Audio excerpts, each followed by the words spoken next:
Good evening and praise the Lord सबको। जय praise Masih the key. Lord. जय मसीह की। Praise the Lord. यिर्मयाह की स्टडी, बाइबल स्टडी बहुत इंटरेस्टिंग होती जा रही है। यिर्मयाह लोगों को मिट्टी का, कुम्हार की मिट्टी की एग्जाम्पल देते हुए परमेश्वर कहता है इसको दिखा, कुम्हार की मिट्टी कैसे मिट्टी को वो बनाता है, मिट्टी से वो बर्तन बनाता है। जब तक मिट्टी गीली है, जब तक मिट्टी को दे सकता है, वो चाहे खराब भी हो जाए, चाहे वो उसके हाथों से बिगड़ भी जाए, वो उसको शेप दे देता है। वो नहीं है, उसको फिर से दोबारा फिर से तोड़ के फिर से दूसरा बना लेता है। पर लेकिन अगर सुराही जो पक चुकी है, अगर पकी हुई है, अब उसको दोबारा शेप नहीं दे सकता, उसको शेप देना असंभव। क्या करेगा? उसको फिर तोड़ डालेगा, उसको तोड़ दिया जाएगा। तो ये मिट्टी की शेप में हम कब तक रहते हैं? मैं इसको एक बार फिर से आपके सामने उस दिखाना चाहूंगा। मैंने जो नीला रंग दिया है कि कैसे हम परमेश्वर की उपस्थिति में आते हैं। हम परमेश्वर की उपस्थिति में उस बलिदान के थ्रू, आज हमारा बलिदान कौन है? यीशु मसीह। यीशु। यीशु के लहू से, बलिदान से, उसी के शुद्धिकरण से, उसी की आज्ञाकारिता से हम परमेश्वर की उपस्थिति में। और जब पिता हमको देखता है, पिता हमको अपने पुत्र के जैसा देखना चाहता है, जैसा पुत्र है। हम जाते हैं परमेश्वर की उपस्थिति में।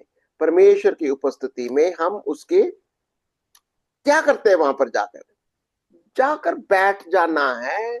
यहाँ पर रोटियां हैं, रोटियों खानी, यानी वचन को पढ़ना है, वचन पढ़ना है, उसकी ज्योति में रहना है। यहाँ पर एक वेदी है, वेदी में प्रार्थना करनी है, यानी बातचीत करनी है।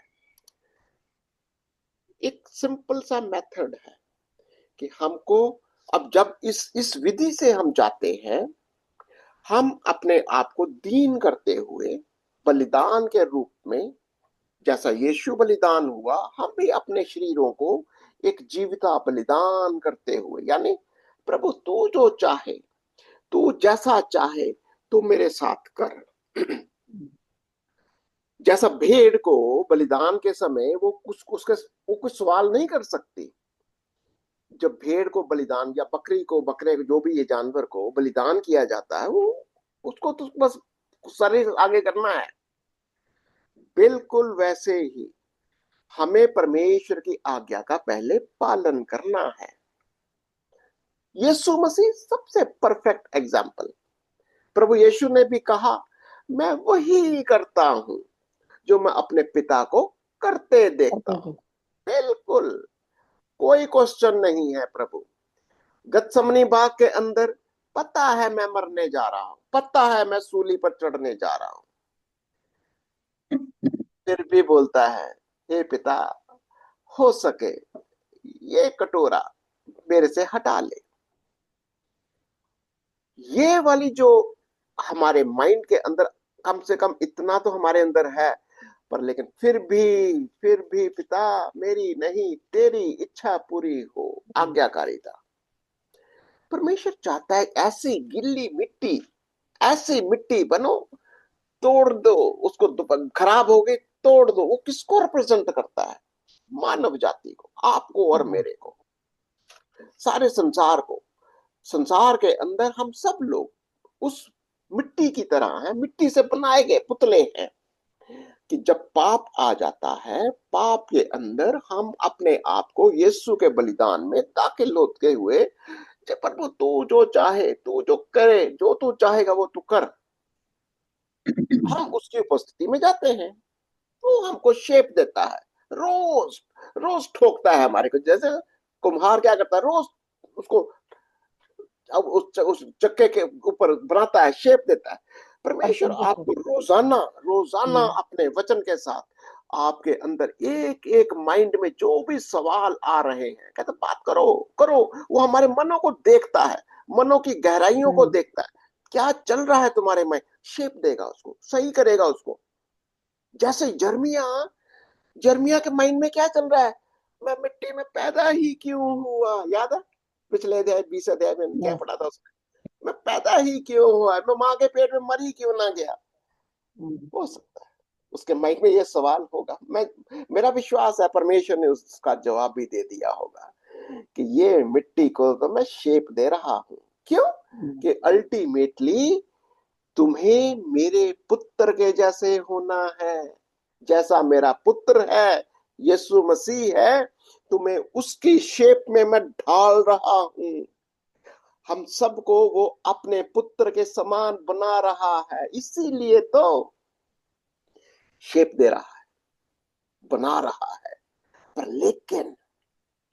लेकिन जो लोग इस इस ज्ञान को, इस बुलाहट को, इस बलिदान को नहीं मानना चाहते, मैं तस्वीर को फिर से लूंगा आपके सामने कि अगर कोई रहेंगे, जैसे मैं लाल वाले लोग हैं, ये लाल वाले निशानी मैं इसलिए लगाता हूं कि जो इस बलिदान से होकर नहीं जाना चाहते, वो बाहर ही रहना चाहते, कहीं इधर ही रहना चाहते हो, उनको सब कुछ यहीं से चाहिए, परमेश्वर की उपस्थिति में नहीं जाना, परमेश्वर से बातचीत नहीं करना, आज्ञाकारिता में नहीं जाना, बाहर बाहर ही बाहर से ही बस दुआ कर दो हमारे लिए, बाहर से ही हमारे लिए बस दुआ कर दो, बस हम बाहर ही रहेंगे। ये एटीट्यूड परमेश्वर आपसे मेरे से नहीं चाहता कि हम कई बार, पर एक बार प्रभु ने अच्छा काम कर दिया, एक बार आपको चंगाइयां मिल गई, एक बार कोई आश्चर्य कर्म हो गया, और फिर कहे प्रभु अब फिर से आश्चर्य कर्म कर, फिर से तू वही बात कर, वो जो पहले किया था तुमने, अब से फिर से वो मेरे साथ वही कर। कहा, बाहर खड़े हुए, अंदर नहीं जाना, अंदर नहीं जाना। तो आज का बेसिक्स मैंने आपको बता दिया, ये पिक्चर समझ लो। अब आज हम करेंगे यिर्मयाह उसका 21वां अध्याय, ओके, चैप्टर 21। तो पढ़ेंगे कि यरूशलेम के अंदर क्या हो रहा था जब जब यिर्मयाह ने वो बातें जो उनसे कही, तो क्या हुआ, चलो पढ़ो जरा पहली आयत से। यिर्मयाह 21, जिसकी हेडिंग है यरूशलेम के पतन की भविष्यवाणी। हाँ, यह वचन यहोवा की ओर से यिर्मयाह के पास उस समय पहुंचा जब सिदकिय्याह राजा ने उसके पास मल्किय्याह के पुत्र पशहूर और मासेयाह याजक के पुत्र सपन्याह के हाथ से ये कहला भेजा। क्या कहला भेजा? हमारे लिए यहोवा से पूछ, क्योंकि बेबीलोन का राजा नबूकदनेस्सर हमारे विरुद्ध युद्ध कर रहा है। कदाचित यहोवा हमसे अपने सब आश्चर्य कर्मों के अनुसार ऐसा व्यवहार करे कि वह हमारे पास से चला जाए। क्यों, आपको क्यों लगता कि ऐसी बात कर रहा है ये राजा सिद्दिकिया आखिरी राजा था, बाबिलोन ने यरूशलेम को घेर लिया था। अभी वो, उसके जितने भी याजक हमने देखे सब के सब झूठे, कोई प्रभु के वचनों में नहीं है, कोई प्रभु की आज्ञाकारिता में नहीं है, बल्कि उल्टा यिर्मयाह से वो वाद विवाद करते हैं, झगड़ते हैं, उसको बांधते हैं, उसको पीटते हैं, वो सारी बातें देख रहे हैं। अब ये जो राजा है, इसको क्यों, ये इसके दिमाग में क्या आया कि अब यिर्मयाह के पास कुछ लोगों को भेजा जाए कि पता करे कि क्या ये वही मिराकल कर सकता है जो उसने पहले किया था। कब किया था पहले मिराकल, याद है? याद है कब किया था? जब अशूर के राजा ने यरूशलेम के ऊपर आक्रमण करने का फैसला किया था। कौन सा? जब भूल गए आप, यशायाह पढ़ा था आपने, यशायाह जो हिजकिया राजा जब उस दुआ करी थी उसने, खैर आपके लिए देखता हूं मैं, दूसरा राजा उसका 25 का ना, यशाया 36 का 1 से पढ़ोगे, 1 से लेकर 37 का 36। मैं आपको ये सिंपल सी बताता हूँ कहा कि हिजकिया राजा उस समय जब राजा था, हिजकिया आपको कैसा राजा था, आपको याद आया कुछ? हिजकिया कैसा राजा था? प्रभु को खोजने वाला। बोलने वाला था। हम्म। उसको जब वो मरने का पता लगा था कि मर हाँ जाएगा, फिर उसको हाँ, 15 साल मिल गए थे। उसने पश्चाताप किया था, रोया था, हम्म, फिर उसने प्रार्थना करी थी। जब हम्म, प्रार्थना करी थी तब प्रभु ने उसको 15 साल का जीवन ही नहीं दिया था, यशायाह ने उसके लिए प्रार्थना भी करी थी। और जब उस समय अशूर के राजा ने आक्रमण किया था, उसने एक स्वर्गदूत को भेजा था, कितने कितने लोगों को मार डाला था, याद आया कुछ? 1,85,000 के, 1,85,000 एक ही स्वर्गदूत ने मार। मैं बहुत लंबा हो जाएगा, पढ़ लेना कभी। यशायाह में हम ऑलरेडी पढ़ चुके हैं इसको। हम्म, अब ये राजा कहता है यार, ये वो मेरे दादा के साथ, हिजकिय्याह उसका दादा ही हुआ ना, उसका पुत्र। तो वो कहता है उस समय ये जो यहोवा था, जब अशूर ने आक्रमण किया था, एक स्वर्गदूत ने 1,85,000 लोगों, सैनिकों को मार दिया था। अब तू भी यही कर। पढ़ो जरा, वो क्या कहता है दूसरे आयत में। हम्म। हमारे लिए यहोवा से पूछ, हाँ, पहले बात पूछ तू। क्योंकि बेबीलोन का राजा नबूकदनेस्सर हमारे विरुद्ध युद्ध कर रहा है। कदाचित यहोवा हमसे अपने सब आश्चर्य कर्मों के अनुसार ऐसा व्यवहार करे कि वे हमारे पास से चला जाए। ठीक है, कि बाबिलोन हमारे से चला जाए। तो यहां से प्रिंसिपल क्या निकलता है आपको प्रार्थना करने का? अभी हमने क्या देखा था कि बहुत सारे लोग जब एक बार प्रभु का आश्चर्य कर्म, प्रभु का बहुत महानता को, उसके महान कार्यों को चख लेते हैं, पर लेकिन आज्ञाकारिता में नहीं आते। मैं उसको हमेशा लाल तस्वीर देने की कोशिश करता हूं। ये लोग उस लाल कैटेगरी में आ जाते हैं, ये वाले। अब एक बार तो चख लिया, पर लेकिन प्रभु की उपस्थिति में जाना, ये उनको उनके उनके स्वभाव में नहीं है। परमेश्वर के वचन को सीखना, प्रभु के पास आना, आज्ञाकारिता में जाना, ये नहीं है उनके जीवन में। क्या चाहते हैं वो? बस वो एक मिराकल कर देख। मैं विश्वास करता हूं तू मिराकल करने वाला परमेश्वर है। जैसा तूने अशूर के राजा को अपने स्वर्गदूत को भेजा था, 1,85,000 सब सैनिकों को तूने ढेर कर दिया था, इनके साथ भी तू ऐसा ही कर। शायद तू कर सकता है। हम्म, देखो, परमेश्वर को अगर सिर्फ आप उसका इस्तेमाल ही करना चाहते हो, कई बार लोग कहते हैं ना, सिर्फ चंगाइयां ही चंगाइयां चाहिए, एक बार कर दी फिर से कर, दूसरे ये कर दिया वो। अरे परमेश्वर क्या तुम्हारा, देखो, परमेश्वर चाहता है कि वो अपनी पावर दिखाता है, पावर दिखाएगा वो, कि मैं कौन हूं, मैं क्या हूं, मैं पाप की शक्ति, चाहे संसार की, शैतान की, जो भी शक्ति हो, प्रभु उसको, उसकी आवाज, उसके वचन ही काफी है। पर लेकिन आपको उसकी उपस्थिति में आना पड़ेगा। अगर आप बाहर बाहर से ही परमेश्वर से एक्सपेक्ट करो कि वो बड़े बड़े आश्चर्य कर्म करे, नहीं करेगा। ये लोग कैसे बन गए हैं? वो सुराही के जैसे, पक्के हुए मिट्टी, पक चुके हैं। परमेश्वर के वचन को नहीं समझना, नहीं सीखना, नहीं जानना, और कोमलता तो है ही नहीं।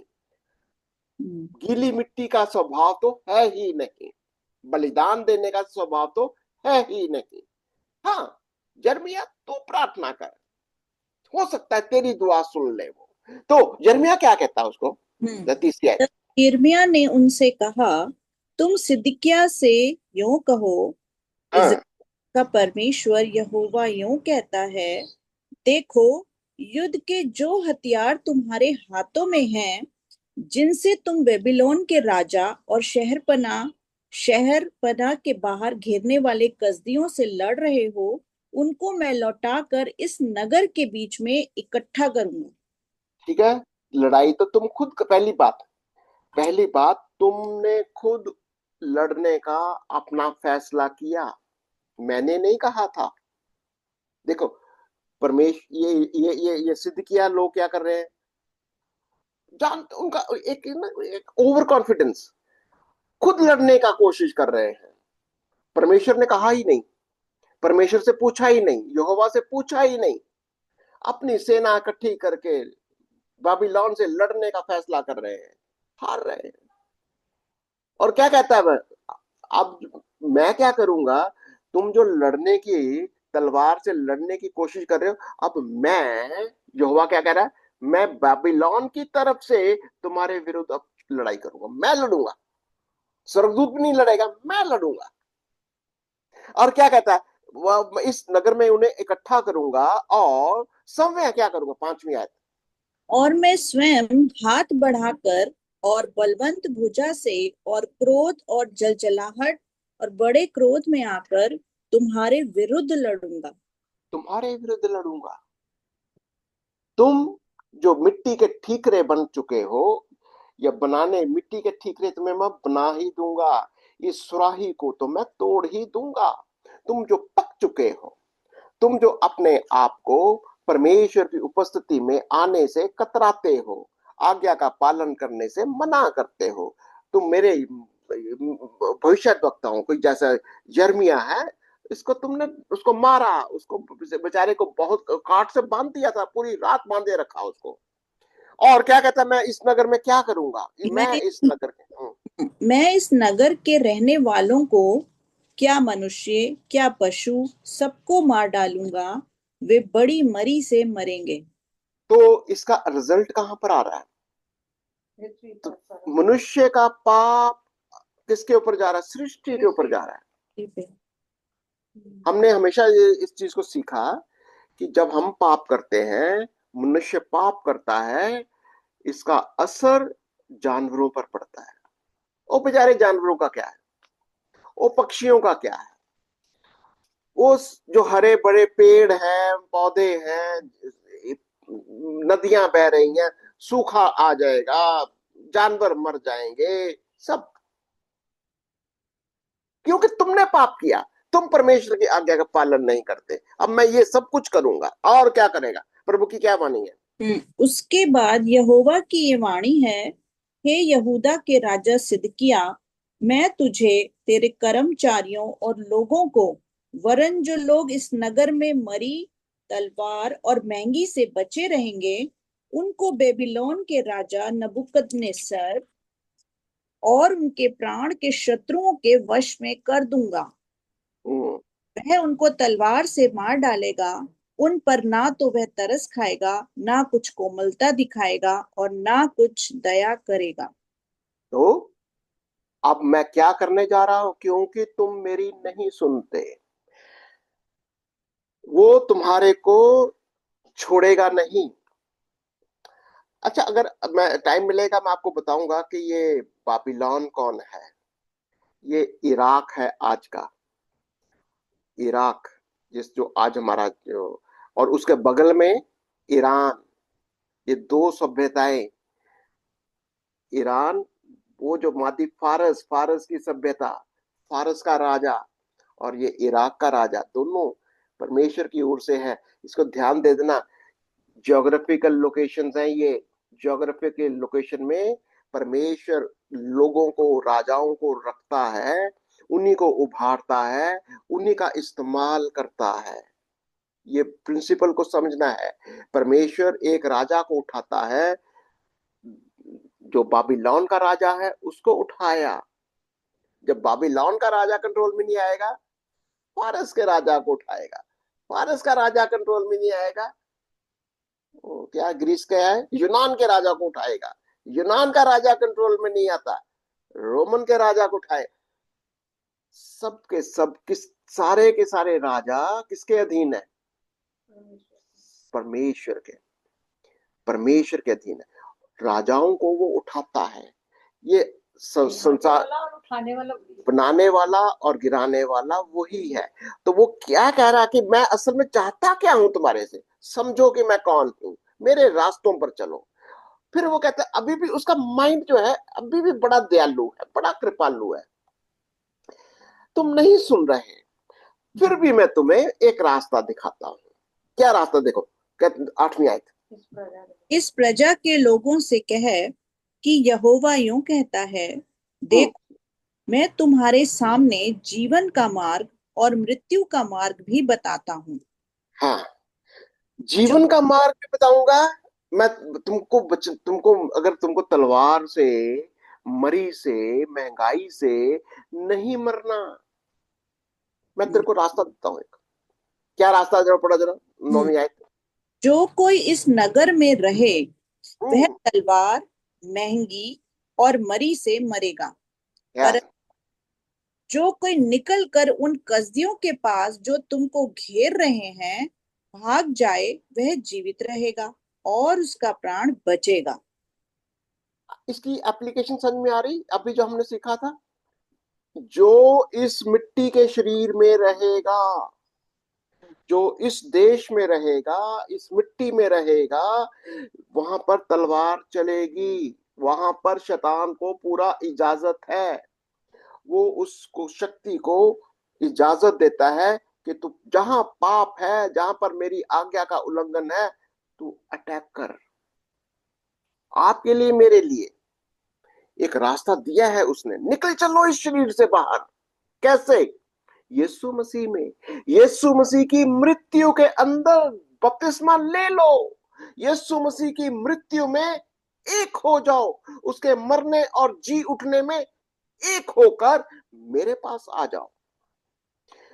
इस संसार की शक्तियां जहां पर तलवार चल रही है, मरी है, नाश है, जो शैतान को ये उसने अथॉरिटी दे रखी है कि लोगों को नाश करे, परमेश्वर आज आपको और मेरे को ये रास्ता दे रखा है उसने, कि हमें बचने के लिए, उद्धार पाने के लिए, इस मिट्टी के शरीर से निकलते हुए, अब वो आपको एकदम से अपने यीशु के उस शरीर में कहते दाखिल हो जाओ। अपने आप को विश्वास करो कि मैं इस शरीर के लिए मर चुका, मैं इस संसार के लिए मर चुका। That is what is called baptism.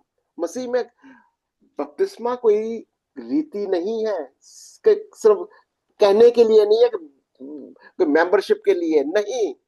Baptism आपका विश्वास है, वो आपका अपना बलिदान है। आप उस बलिदान के साथ प्रभु यीशु मसीह में, उसके मृत्यु में, उसके मरने और जी उठने में, परमेश्वर की उपस्थिति में आ जाओ। वहां पर बैठकर, उसकी उपस्थिति में बैठकर वचन पढ़ो, वचन पढ़ो, वचन खाओ, और उसकी उपस्थिति में आप प्रार्थना करो, दूसरों के लिए भी प्रार्थना करो। बचने का रास्ता दे दिया प्रभु ने आज आपको भी। तो आइए देखते हैं, आगे चलते हैं। वो क्या कहता है? क्योंकि यहोवा की क्या वाणी है? क्योंकि यहोवा की ये वाणी है कि मैंने इस नगर की ओर अपना मुख भलाई के लिए नहीं वरन बुराई ही के लिए किया है। यह बेबीलोन के राजा के वश में पड़ जाएगा और वह इसको फुकवा देगा। बाबिलोन के वश को, और वह इसको फूंक, हाँ, नगर को फूंक देगा वो। दैट मीन्स सारी की सारी समस्या, जो परमेश्वर का क्रोध है, सिर्फ लोगों पर ही है क्या? नगर मंदिर पर भी है, नगर पर भी है। पूरा अथॉरिटी कहता मैं बाबिलोन को दे देता हूं। बाबिलोन इसको उजाड़ेगा, नाश करेगा, फूंक डालेगा। क्या समझ में आता है हमको?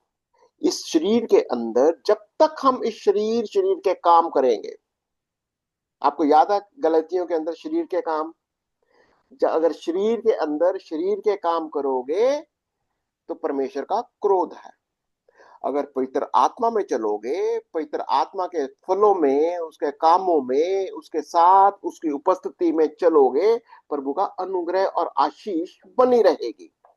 ये प्रभु का वचन आज भी यही सिखा रहा है कि अगर हम इस यीशु के वंश, देखो बड़ा उस समय भी कहता था, ये शरीर वाला वंश और यीशु वाला वंश।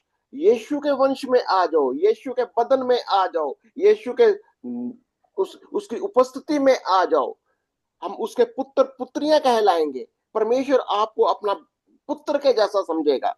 अब इनको क्या कहता है 11वीं आयत के अंदर? 11वीं आयत जिसकी हेडिंग कहता है यहूदा के राजवंश पर दंड। हाँ। यहूदा के राजकुल के लोगों से कह, यहोवा का वचन सुनो। हम्म। हे दाऊद के घराने, यहोवा यूं कहता है, भोर को न्याय चुकाओ हाँ। और लुटे हुए को अंधेर करने वाले के हाथ से छुड़ाओ। हाँ। नहीं तो तुम्हारे बुरे कामों के कारण मेरे क्रोध की आग भड़केगी और ऐसी जलती रहेगी कि कोई उसे बुझा ना सकेगा। तो अगर तुम, जैसे आज हम कहते हैं, पवित्र आत्मा में चलो, पवित्र आत्मा के काम करो, प्रभु की उपस्थिति में चलो, अगर नहीं चलोगे तो परमेश्वर का क्रोध तय है। हम्म। परमेश्वर का, देखिए बहुत सारे लोग आजकल ये अनुग्रह अनुग्रह करते हुए ना, वो कहते कि बस अनुग्रह से ही सब कुछ ठीक हो जाएगा। अरे अनुग्रह तो, प्रभु का अनुग्रह तभी होगा जब हम उसकी आज्ञाकारिता में, उसके पुत्र में, उसके वचन में चलेंगे। तो अगर हम उसकी आज्ञाकारिता में नहीं चलेंगे, उसके वचन को उसके अनुसार ही नहीं चलेंगे, एक कोमल मिट्टी की तरह हम अपने आप को दीन और नम्र नहीं करेंगे, कहां से अनुग्रह आएगा? अनुग्रह नहीं आता। अनुग्रह चाहिए तो दीन बनो, आज्ञाकारी बनो। यही तो वो कह रहा है, अगर तुम न्याय चुकाओगे, अगर तुम दीन का लोगों तुम लोगों से लूट मार नहीं करोगे, उनको नहीं छुड़ाओगे, तो ये सारी बात है। चलो आगे चले। हे तराई में रहने वाली। हम्म। आओ, आप म्यूट हो गई हैं मिन। आमीन। सॉरी सॉरी, मैं ये पूछ रही थी कि भोर को न्याय चुकाओ मतलब भोर को प्रार्थना करो। न्याय नहीं, चुकाओ मतलब वो प्रार्थना।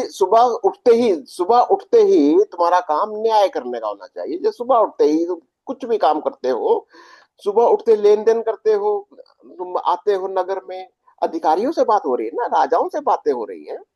जो राजा है, सिदकिया राजा है, वो शासकों से बातें हो रही हैं। तुम करते क्या हो? तुम न्याय नहीं चुकाते। तुम जो लूट मार करते हैं, जो बुरे काम करते हैं, तुम लोगों को उनके हाथों से नहीं छुड़ाते, अच्छा अच्छा, वो कह रहे हैं तुम मतलब अंधेर करते हो। सही रीति सब तरीके से काम करो, अच्छे उससे करो, जो भली भांति चीजें सबका अच्छे से वो करो, जो भी न्याय चुकाओ। हाँ। हाँ, वो कह रहे हैं तुम अच्छे काम करो। तो जैसा प्रभु का वचन कहता है कि तुम नहीं करते ना, तब भी तो मेरा क्रोध आता है, ये कह रहा है वो। ओके। 13वीं आयत में कहता है, हे तराई में रहने वाली और समथर देश की चट्टान, तुम जो कहते हो हम पर कौन चढ़ाई कर सकेगा और हमारे वास स्थान में कौन प्रवेश कर सकेगा? यहोवा कहता है कि मैं तुम्हारे विरुद्ध हूँ। ठीक है। कॉन्फिडेंस कितना कहाँ से आ जाता है इनके पास? हमारे ऊपर कौन चढ़ाई कर देता है? देखो, कॉन्फिडेंस इनका, इसमें किसको कहते हैं? झूठा कॉन्फिडेंस। हम्म। कॉन्फिडेंस असल में होना क्या चाहिए था? देखो, अब मैं उस तस्वीर को फिर से आपके सामने रखता हूँ। कॉन्फिडेंस ये होना चाहिए, अगर आपकी उपस्थिति प्रभु के यहाँ पर है, इफ यू आर हेयर, परमेश्वर की उपस्थिति में, आप हमेशा उसकी आज्ञाकारिता में, उसके पुत्र में, उसके वचन में बने रहोगे। आप यहां से एंटर करोगे, उसके बलिदान से एंटर करते हुए, शुद्धिकरण होते हुए, उसकी इसकी ये उपस्थिति में, पुत्र में बने रहो, बने रहो। जब ये बने रहो, कोई यहाँ पर एंटर नहीं कर पाएगा, कोई तुम्हारे ऊपर अटैक नहीं कर पाएगा। अब ये लोग क्या कर रहे हैं? बने नहीं रहना, रहना बाहर है, उस सुराही की तरह कुछ और ही पक गया, कुछ और ही तस्वीर बना ली। और ये कहते हैं कि हमारे ऊपर कौन अटैक करेगा, है हमारे कौन प्रवेश कर सकेगा? और प्रभु क्या कहता है? यहोवा कहता है, मैं तुम्हारे विरुद्ध हूँ, मैं तुम्हारे विरुद्ध हूँ। हाँ, और यहोवा की वाणी है कि मैं तुम्हें दंड देकर तुम्हारे कामों का फल तुम्हें भुगताऊंगा। मैं उसके वन में आग लगाऊंगा और उसके चारों ओर सब कुछ भस्म हो जाएगा। दो प्रिंसिपल हमें उस संदेश इस देखो, जब भी प्रभु की टीचिंग आती है, एक प्रिंसिपल आता है कि अगर हम परमेश्वर, उसके वचन, उसकी उपस्थिति में नहीं बने रहते, अगर हम उस सख्त मिट्टी बन जाते हैं, सुराही बन जाते हैं, सुनना ही नहीं है, आज्ञाकारिता में आना ही नहीं है, फिर प्रभु कहता मेरा दंड आता है, मैं तुझे नाश करूंगा, मैं तुझे खत्म करूंगा। वो इस्तेमाल किसका करता है? इस संसार की शक्तियों का। वो वो इन्हीं का इस्तेमाल कर लेता है। ये जो संसार की हर एक रीजनल, जो जैसे हमने कहा था, वो इराक उस समय का बाबिलोन था, उस समय का शक्तियों को, राजाओं को खड़ा कर देता है, राजाओं को खड़ा किया और इजराइल को दंड दिया। आज भी परमेश्वर इजराइल को यही कह रहा है कि अगर तुम मेरी आज्ञाओं का पालन नहीं करोगे, मैं राष्ट्रों को तेरे विरुद्ध खड़ा करूंगा। फिजिकली ये दिखाई समझाने के लिए है, ये सारी देखने की चीजें समझने के लिए है। स्पिरिचुअली आज कलीसिया को क्या संदेश है? कलीसिया को यह संदेश है कि अगर हम शारीरिक तरीके से ही यीशु को जानना चाहते हैं, सिर्फ शारीरिक तरीके से ही हमें उसके आश्चर्य कर्म, भलाई, करुणा, वो सारा कुछ, सारी ब्लेसिंग्स तो चाहिए, पर लेकिन हमको बाहर ही रहना है, हमको परमेश्वर की उपस्थिति में नहीं आना, फिर परमेश्वर का क्रोध है। याद रखना कि प्रभु, ये यहोवा, ये वही परमेश्वर है। अगर अनुचित रीति से हम उसके पास जाते हैं, उसकी रोटी को खाते हैं, उसके वचन को पढ़ते हैं, सीखते या सिखाते हैं, अगर हम किसी भी तरीके से झूठे उपदेशक बनते हैं, झूठे उपदेशक क्या होते हैं? वचन को जो परमेश्वर कहता है वैसा नहीं सिखाना, उसके विरुद्ध, उसकी मंशा से, उसके कहने के मतलब से कुछ और सिखाना। जैसे आजकल अनुग्रह को इतना ज्यादा कर दिया है। मुझे याद है एक चर्च में तो मेरा बहुत विरोध हो गया था। हाइपर ग्रेस, कुछ भी कर दो, प्रभु का अनुग्रह काफी है। मैं कहा क्या बात है, कुछ भी कर दो, कुछ ही करो, प्रभु सब कंट्रोल में है। मैंने कहा भैया ऐसा परमेश्वर नहीं है हमारा। हमारा परमेश्वर ये नहीं कहता। हमें हर एक गुनाह से, हर एक वो शरीर के काम जो हमें परमेश्वर और उसके वचन से दूर कर देते हैं, हमें उससे बाज आना है। नहीं तो वचन बड़ा क्लियर है कि जो अनुचित रीति से उसके रोटी को खाते और पीते हैं, परमेश्वर का दंड आता है, वो दंड के अधिकारी होते हैं। और इसी कारण बहुत सारे लोग कमजोर हैं, बीमार हैं, कुछ तो नाश ही हो गए। आज भी नए नियम के ये वही यहोवा है जो पुराने नियम का है। नए नियम के अंदर भी ये वही परमेश्वर है। उसने आपको और मेरे को रास्ता दे रखा है। इस शरीर से निकलो, इस शरीर से, इस मिट्टी के बर्तन से निकलो बाहर। मैंने तुमको एक रास्ता दे दिया। कौन सा? अपने पुत्र का। यीशु मसीह ने इस शरीर में आकर, इस मिट्टी वाले शरीर में आकर जन्म लेकर, इस मिट्टी वाला शरीर, इसी को नाश कर दिया क्रूस के ऊपर। क्रूस के ऊपर इस मिट्टी के शरीर को नाश करके अब क्या किया उसने? पाप और पाप की शक्ति के ऊपर जयवंत हो गया, मुर्दों में से जी उठा, पिता के दाहिने हाथ जा बैठा, ताकि हम सब उसी रास्ते से जैसा यीशु मसीह उस बलिदान के थ्रू, यीशु के उस बलिदान में होकर जाना है, यीशु के उस लहू से जाना है, यीशु के उस वचन से जाना है, परमेश्वर के पास लगातार जितना हो सकता है ये आज्ञाकारिता है। इस आज्ञाकारिता में हम परमेश्वर की उपस्थिति में जाएं। और आपके मन में सवाल भी होते हैं, जैसे जर्मिया के मन में भी सवाल थे, और आज हमारे भी माइंड में हो सकते हैं सवाल हो। बात करो, बात करो, परमेश्वर से बात करो, एक दूसरे से बात करो। आजकल लोग बात नहीं करते। आजकल कलीसिया के अंदर लोग वार्तालाप करना बंद कर दिए, जैसे इनको बहुत कुछ आ गया, ये लोग सब जानते हैं, इनको कुछ समझने की जरूरत नहीं है। ये बहुत खतरनाक सिचुएशन है। परमेश्वर चाहता है कि आओ मेरे साथ वाद विवाद करो, आओ आओ, तुम्हारे पाप कितने भी लाल रंग के हों कोई बात नहीं, तुम मेरे पास आओ। आज आपको और मेरे को भी प्रभु न्योता देता है, मेरे पुत्र के बलिदान से होकर आ जाओ, आओ मेरे साथ बातचीत करो, अपने कमजोरियों को, अपने पापों का अंगीकार करो, एक दूसरे को क्षमा करो, मैं तुम्हें भी क्षमा करूंगा, मैं तुझे अपने पास रख लूंगा। प्रभु आपको बहुत आशीष देगा अगर आप उसकी आज्ञाकारिता में, यीशु मसीह की आज्ञाकारिता में परमेश्वर के पास आएंगे, एक दूसरे के साथ वही फेलोशिप करेंगे जैसा वो अपने पुत्र में आपके साथ करना चाहता है। प्रभु आपको बहुत आशीष दे। हम आपके लिए प्रार्थनाएं भी करेंगे। क्या परमेश्वर तेरा धन्यवाद करते आज के दिन के लिए जो आपने दिया प्रभु जी।